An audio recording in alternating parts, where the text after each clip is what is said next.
Hello అండి. Welcome to vintage spices. ఈరోజు నేను పెసరపప్పుతో అరటికాయ ఫ్రై చేస్తున్నా అండి. చాలా అంటే చాలా బాగుంటుందండి. వీడియోని ఎక్కడ స్కిప్ చేయకుండా లాస్ట్ వరకు చూడండి. అరటికాయ అంటే ఇష్టం లేని వాళ్ళకి కూడా ఇలా చేసి పెట్టండి, కన్ఫర్మ్గా తింటారండి. అంత బాగుంటుంది. దీనికోసం అయితే కడాయిలో ఆయిల్ వేసుకోవాలి. ఆయిల్ అనేది కొంచెం ఎక్కువే పడుతుందండి.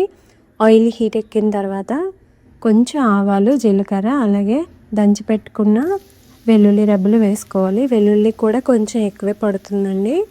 ఇందులోనే కట్ చేసి పెట్టుకున్న ఆనియన్ తరుగు వేసుకోవాలి. 2 మీడియం సైజ్ ఆనియన్స్ తీసుకున్నా అండి.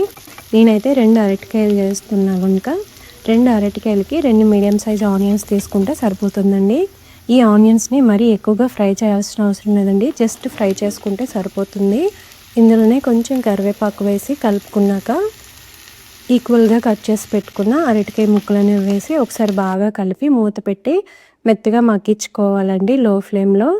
చూడండి, ఆల్మోస్ట్గా మనకి ముక్కలు అనేవి మంచిగా మగ్గిపోయినాయి కదా.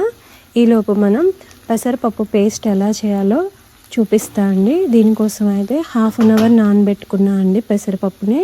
నేనైతే 2 అరటికాయలు తీసుకున్నా కదా, 2 అరటికాయల కోసం ఈ క్వాంటిటీలో పెసరపప్పు అనేది సరిపోతుందండి.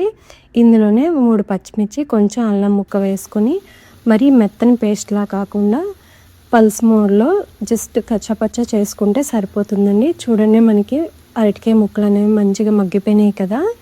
ఇందులోనే టేస్ట్కి సరిపడా సాల్ట్, కొంచెం పసుపు వేసి ఒకసారి బాగా కలిపి 1 స్పూన్ వరకు ధనియాల పొడి వేసి ఈ పొడి అనేది ముక్కలకు బాగా కలుపుతూ ఫ్రై చేసుకోవాలండి. లో టు మీడియం ఫ్లేమ్లో అడ్జస్ట్ చేసుకుంటూ ఫ్రై చేసుకోవాలండి. చూడండి, మంచిగా కలుపుకున్నాం కదా. ఇందులో ఇప్పుడు మనం రెడీ చేసి పెట్టుకున్న పెసరపప్పు పేస్ట్ అనేది వేసి బాగా కలుపుతూ ఒక 2-3 నిమిషాలు ఫ్రై చేసుకోవాలండి. చూడండి, మంచిగా ఫ్రై చేసుకున్నాం కదా. ఇందులోనే కారపొడి వేసుకోవాలి. చూసుకోండి, ఆల్రెడీ మనం పచ్చిమిర్చి వేసాం కదా, మీకు సరిపడా మీరు వేసుకోండి. నేనైతే 1.5 స్పూన్ వరకు కారపొడి వేసుకున్నా అండి. కారం వేసుకున్నాక బాగా కలుపుతూ మీడియం ఫ్లేమ్లో ఫ్రై చేసుకోవాలండి. ఒక 4 to 5 మినిట్స్ ఫ్రై చేసుకుంటే సరిపోతుందండి. మరీ ఎక్కువ టైం పట్టదండి ఈ కర్రీకి అయితే.